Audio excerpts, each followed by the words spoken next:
In this video, we are going to discuss about the permanent tissues and in that simple tissues and mainly complex tissues. Permanent tissues are those tissues जो आगे अपनी sales को divide नहीं करते हैं, अपना differentiation और division ये सब रोक देते हैं. They become permanent to perform specific functions.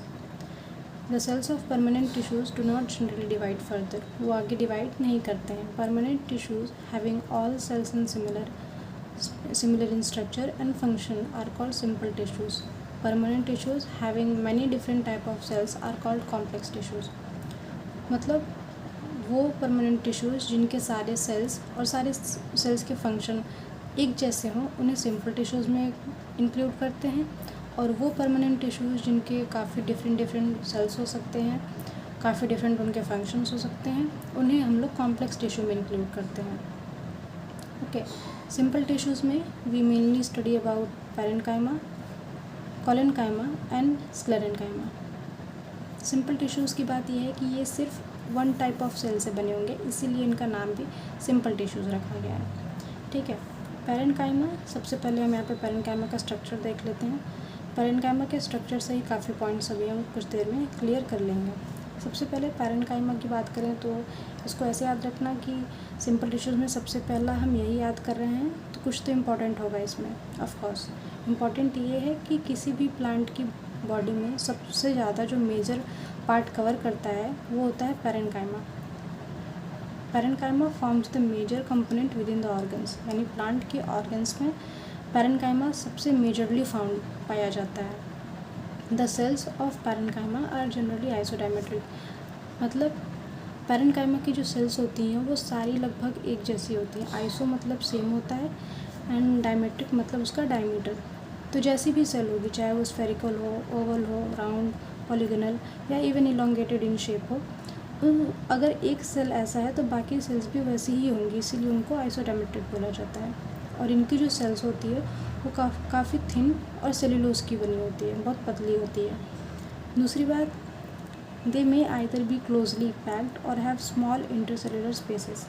जब हम इसका स्ट्रक्चर देखेंगे यहाँ पे तो ये पॉइंट बिल्कुल क्लियर हो जाता है कि यहाँ पे कहीं कहीं पे स्पेस गिवन है, लेकिन कहीं कहीं पे सेल्स एकदम पैक्ड है. और यही चीज़ वहाँ पे मेंशन की है. ऐसा नहीं कि स्पेस बिल्कुल भी नहीं है, ऐसा भी नहीं कि हर जगह स्पेस ही है, कहीं पे है कहीं पर नहीं है. तो ये पॉइंट हम डायग्राम से भी याद कर लेंगे. Next, the parenchyma performs various functions like photosynthesis, storage and secretion. Photosynthesis के फंक्शन हम S3 से याद रखेंगे, which means synthesis, which means photosynthesis, storage and secretion. इसके बस इतने ही फंक्शन हैं. Next is collenchyma. कोलेनकाइमा का भी स्ट्रक्चर यहाँ पे दिया हुआ है. अगर इसे कंपेयर करें तो यहाँ पे कहीं पे स्पेस है, कहीं पर बिल्कुल नहीं है. लेकिन हम देख सकते हैं कि यहाँ पे कहीं भी स्पेस नहीं है, इसके कॉर्नर्स में कोई स्पेस नहीं है. ये कॉम्पैक्टली पैक्ड है एक दूसरे से सेल्स. इसको स्पेस मत समझना. This is just a vacuole जो कि प्लांट्स में जनरली पाया जाता है. This is not a intercellular space. Intercellular space cells के बीच में, इंटर मतलब बीच में, सेल्युलर मतलब सेल्स के बीच में. तो ये तो वैक्यूल है जो अब एक सेल के अंदर होता है, ये भी एक सेल के अंदर है. और इसका हम लोग स्ट्रक्चर देखेंगे तो पता चलेगा. इसकी जो वॉल्स हैं बहुत थिक पाई जा रही हैं. यहाँ पे हमने पढ़ा कि इसकी वॉल्स बहुत थिन होती हैं और सेल्यूलोज की बनी होती है. इसका देख के ही पता चल रहा है कि इसकी वॉल्स काफ़ी थिक है as compare to this one. So thicken corners, protoplasm जो कि काइंड ऑफ पाया जाता है सेल्स में, एंड वैक्यूल जो कि प्लांट्स में होता ही है. ऑफकोर्स सेल वॉल देन, और यहाँ पे इंटरसेल्युलर स्पेस एब्सेंट है. तो इसके हम लोग पॉइंट्स NCERT में क्या मेंशन है वो देख लेते हैं. ओके, पहले मैं लिविंग नॉन लिविंग का बता दूं तो पैरेन्काइमा एक लिविंग सेल है, कोलेनकाइमा भी एक लिविंग सेल है, लेकिन स्क्लेरेन्काइमा ये एक नॉन लिविंग सेल होता है. ये डेड होता है और ये लिविंग होता है. ठीक है. Collenchyma occurs in layer below the epidermis in most of the dicot plants. ये पॉइंट अगर हम यहाँ पे याद कर लेते हैं तो आगे हमको बहुत काम देगी. आगे हमको इसको समझने में दिक्कत नहीं होगी. इसका मतलब क्या है? इसका मतलब ये है कि डाइकोट प्लांट्स में एपिडर्मिस के जस्ट नीचे जो लेयर, जो टिश्यू या सेल पाया जाता है वो कोलेनकाइमा का होता है. Collenchyma occurs in layer below, यानी नीचे, below the epidermis in most of the diploid plants. Dicot plants में एपिडर्मिस के नीचे मोस्टली जो सेल पाई जाती है वो कोलेनकाइमा होती है, ठीक है। It is found either as a homogenous layer or in patches. इसका क्या मतलब है? इसका मतलब कि कोलेनकाइमा या तो होमोजेनस फॉर्म में पाई जाएगी या पैचेस में। होमोजेनस मतलब अगर कोलेनकाइमा है तो हर सेल आसपास जो होगा वो कोलेनकाइमा ही प्रेजेंट होगा। या तो ऐसा भी हो सकता है या तो पैचेस में हो सकता है। पैचेस मतलब कि कोलेनकाइमा तो प्रेजेंट है लेकिन बीच बीच में कोई और सेल्स भी प्रेजेंट है आसपास। पैचेस में है, कोलेनकाइमा पैचेस में है तो बीच में कोई और सेल भी प्रेजेंट है।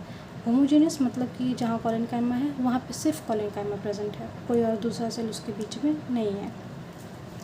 It consist of cells which are much thickened at the corners due to deposition of cellulose, hemicellulose and pectin. यहाँ पे सिर्फ सेलुलोज मेंशन किया गया था लेकिन यहाँ पे सेलुलोज, हेमीसेल्यूलोज एंड पेक्टिन भी प्रेजेंट है। और ऑफ कोर्स यहाँ पे इसीलिए मेंशन है कि इनकी डिपोजिशन जो कॉर्नर की होती है काफ़ी थिक हो जाती है, जो कि स्ट्रक्चर में दिख भी रहा है। Collenchymatous cells may be oval, spherical और polygonal and often contain chloroplast. अब इनके स्ट्रक्चर तो इजी है, जो कि हमने ऊपर भी मेंशन किया, लगभग मिलते जुलते ही सेल्स के स्ट्रक्चर होंगे।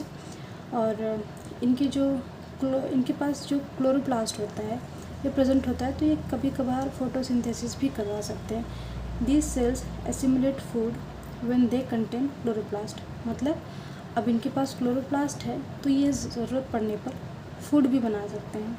इंटरसेलुलर स्पेसेस आर एब्सेंट, जो कि हमने देखा इसके बीच में कोई भी इंटरसेलुलर स्पेस नहीं है यहाँ पे। They provide mechanical support to the growing parts of the plant such as young stem and petiole of leaf. इस पॉइंट को कैसे याद रखेंगे?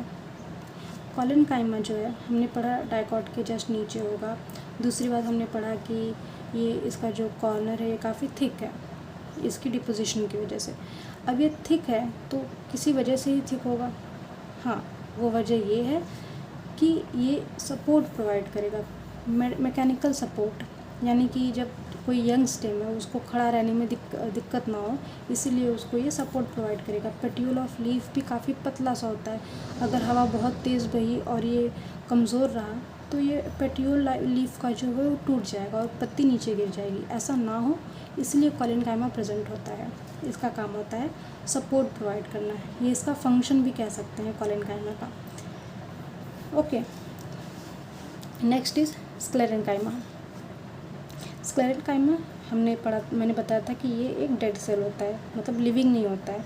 लिविंग मतलब समझ लो कि ये प्रोटोप्लाज्म का प्रेजेंट होना, प्रोटोप्लाज्म नहीं है तो लिविंग नहीं है। तो sclerenchyma consist of long narrow sales with thick and lignified cell walls having few or numerous pits। इसके स्ट्रक्चर्स भी हम देखेंगे। दो स्ट्रक्चर्स स्क्लेरेनकाइमा में मेंशन है, एक इलोंगेटेड है और ये स्फेरिकल है। वही चीज़ यहाँ पे मेंशन की गई है कि ये या तो इलोंगेटेड में होंगे या स्फेरिकल में होंगे। स्क्लेराइड्स बोला जाएगा उनको, स्फेरिकल स्क्लेराइड्स एंड इलोंगेटेड देख के ही पता चल रहा है तो वो इलोंगेटेड होंगे। और ऑफकोर्स इनका नाम याद रखना, फाइबर आई थिंक हम लोग याद कर सकते हैं कि फाइबर इलोंगेटेड होता है। अगर नहीं भी याद करने में दिक्कत हो रही, नहीं याद हो रहा है तो ऑफकोर्स इसको याद रखना कि स्क्लेराइड है, एज़ फॉर ये स्फेरिकल है तो दूसरा इलोंगेटेड ही होगा। ये दोनों स्ट्रक्चर्स स्क्लेरेनकाइमा के हैं। यहाँ पे देखते हैं। अच्छा, यहाँ पे मेंशन है कि नैरो सेल्स होते हैं with thick and lignified cell walls having few or numerous पिट्स।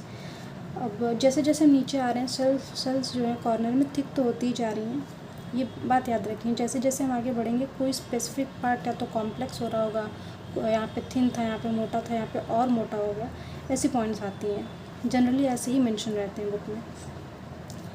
तो यहाँ पे क्या है कि यहाँ पे लिग्निफाइड सेल वॉल्स होती हैं, कहीं कहीं यहाँ पे पिट्स प्रेजेंट होंगे। पिट्स मतलब गड्ढा जैसा, तो यहाँ पे कहीं कहीं पिट्स होंगे। अब वो न्यूमरस भी हो सकते हैं, कम भी हो सकते हैं, ज़्यादा भी हो सकते हैं। They are usually dead and without protoplast. ये एक डेड सेल्स होते हैं और इनके पास प्रोटोप्लास्ट नहीं होता है।